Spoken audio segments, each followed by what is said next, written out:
Could stress help you find your purpose in life? Do not forget to like, share, subscribe and ring the bell for more videos. Stress can serve as both a barrier and a motivator to purpose development in youth of color.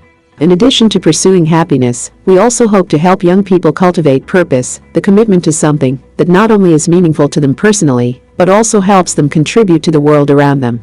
Youth who pursue a sense of purpose report higher levels of happiness, life satisfaction, and physical health. In an ideal world, purpose development, at the heart of adolescent search for identity, may be driven by intellectual curiosity, healthy risk-taking, and the desire for exploration. Yet many students in this country face colossal roadblocks in pursuit of a larger goal or vision. Stress, poverty, and systemic racism can influence purpose development in youth of color within low-income, urban communities. A 2017 study of middle and high school youth of color explored the role that stress plays in their pursuit of purpose and how we can support them in this crucial time of life.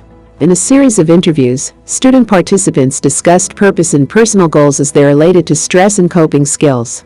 Students also described the role of significant relationships in their lives with peers, parents, teachers, and other family members and mentors. Analyzing the interviews, researchers found that the key sources of student stress were finances, school and work, family, peers, their neighborhood, immigration, and relocation, and they made an interesting observation about the role of stress. Stress appeared to be both a barrier and a motivator to purpose development for youth of color in this study. If students saw stress as a barrier, they described feeling consistently overwhelmed and aware of the impossibility of meeting their goals, which worked against their development of purpose. However, if students perceived their stress as a motivator, they tended to acknowledge pressure to meet adult mentors' high expectations and express a desire to escape their current circumstances and stressors. As Angela, a 12th grade Hispanic Latino student, said, "My goal I have is to graduate high school because I'll be the first to do that in my family. To go to college. It's a lot of pressure from my mom, you know. I'm going to do it. I have a lot of goals for myself. So I'm organized and all that. I want to go for psychology or social work. Working in the system with the kids." William Damon, a leading scholar of youth purpose, has argued that youth may not always find striving for a purpose to be stressful, even when it requires a lot of hard work and sacrifice. The biggest problem growing up today is not actually stress, it's meaninglessness, says Damon. In Angela's case, her desire to give back to the kids in her neighborhood seems to propel her forward and provide a sense of meaning, regardless of the ongoing pressure she feels. This study's findings appear to support Damon's conclusion and confirm other research that explores underrepresented students' pathways to purpose and the benefits of having a positive stress mindset. Yet why did some students in this study experience stress as a barrier rather than a motivator to purpose? When students under stress did not feel they were supported by others, they generally lacked purpose. However, the experience of social support seemed to mitigate stress levels and enhance purpose development. If you have people to lean on, stress doesn't seem to be as daunting. 3 ways to support our students. Here are 3 research-based strategies for providing your children and students with the support they need as they embark on their purpose journeys. Communicate high expectations. We know that when parents or teachers have high expectations of youth of color, they tend to achieve greater academic success. Adults' high expectations can motivate purpose development as well. One student named Lydia referred to her parents, saying, "They only have up to a high school diploma. That's about it. And they want, for us, they want more. Like, they want us to be doctors, like lawyers, and stuff because they have high expectations for us." An authentic, strengths-based approach to teaching and learning isn't really possible unless teacher leaders are committed to addressing their biases. Genuine care for our students means holding high positive expectations for all of them and believing in their potential for growth. Be invested and accessible. When adults make themselves available to students and demonstrate commitment to their success, students can feel energized.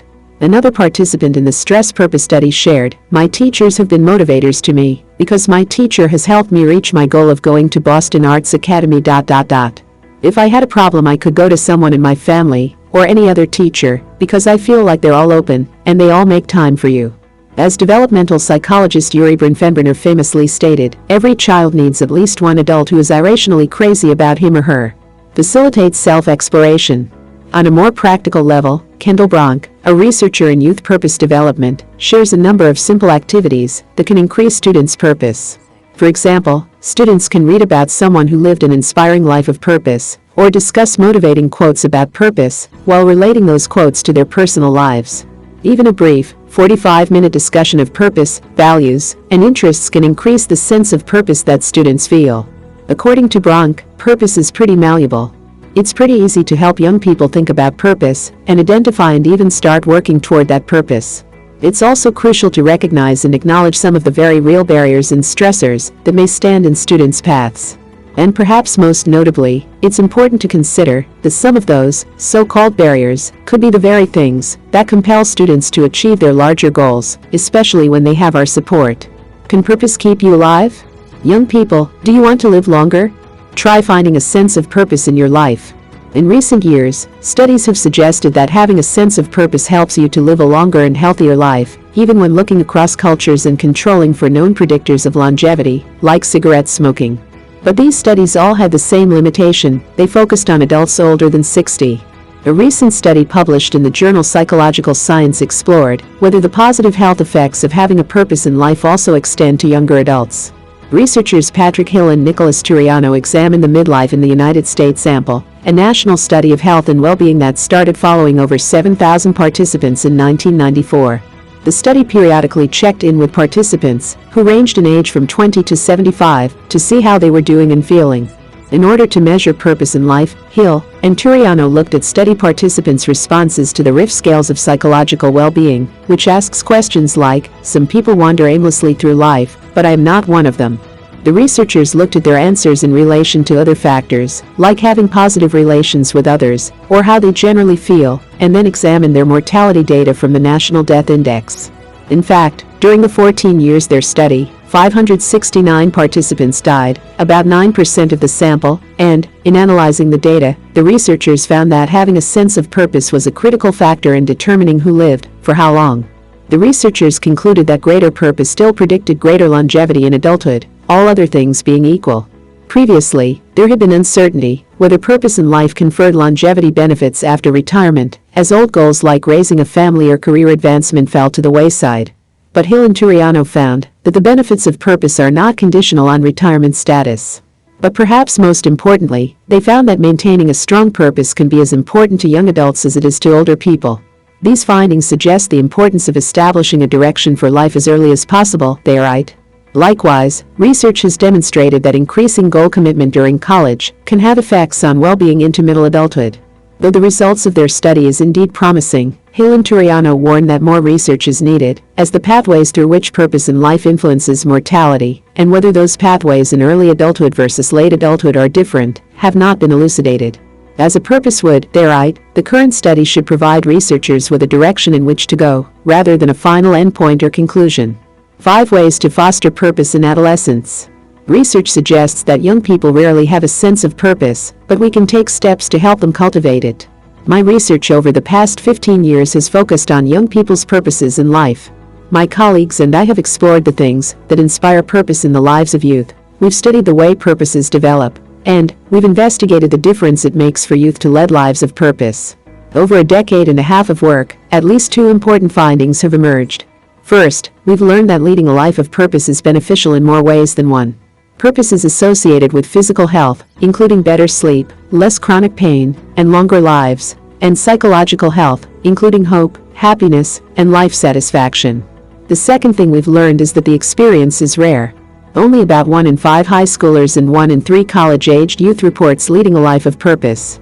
Taking these findings together, that leading a life of purpose is a beneficial but rare experience, members of my Adolescent Moral Development Lab and I began to explore ways of fostering purpose among young people. In the process, we learned a lot about how young people identify meaningful, long-term goals that allow them to contribute to the broader world. Below I outline 5 empirically based approaches parents and mentors can use to help youth discover a personally meaningful direction in life. 1. Model purpose. Have you ever told your teen or 20-something what gives your life purpose? Have you tried explaining how raising children fills your life with meaning, or how doing a job that has a positive impact on the lives of others gives your life direction? Rarely do we share the things that give our own lives purpose, but doing so is critical. Not only does it help introduce adolescents to the language of purpose, but it can also help them begin to think about the things that give their own lives purpose. 2. Focus on youth strengths and values. Help young people identify their strengths and consider the values that are most central to them. Purpose emerges when young people apply their strengths to effect personally meaningful changes in the broader world. For example, a young person who cares about the environment and is equally a good writer may find purpose in promoting conservation through journalism. 3. Foster gratitude. It may seem counterintuitive to foster purpose by cultivating a grateful mindset, but it works. Helping young people reflect on the blessings and the people who have blessed them naturally inclines young people to consider how they want to give back. At dinner each night, ask each family member to share at least 3 things from their day for which they're grateful. Or use holidays, such as Thanksgiving, as a way of starting an ongoing conversation about gratitude. 4. Encourage youth to reach out to friends and family members. Join the Purpose Challenge. Want to help high schoolers find purpose? The GGSC's Purpose Challenge for students, educators, and parents incorporates cutting-edge science into videos and interactive exercises. Students can get help with their college essay and win up to $25,000 in scholarship money. Young people may not know what their purpose is, but the adults in their lives may have a pretty good idea. Encourage youth to send emails to, or strike up a conversation with at least 5 adults who know them well, asking, 1. What do you think I'm particularly good at? What are my greatest strengths? 2. What do you think I really enjoy doing? When do you think I'm most engaged? 3. How do you think I'll leave my mark on the world? You can help by encouraging the recipients of these emails, or other friends and family members to respond. They don't need to spend more than 5 minutes doing so. What you want are their gut reactions. The responses youth receive can be very eye-opening.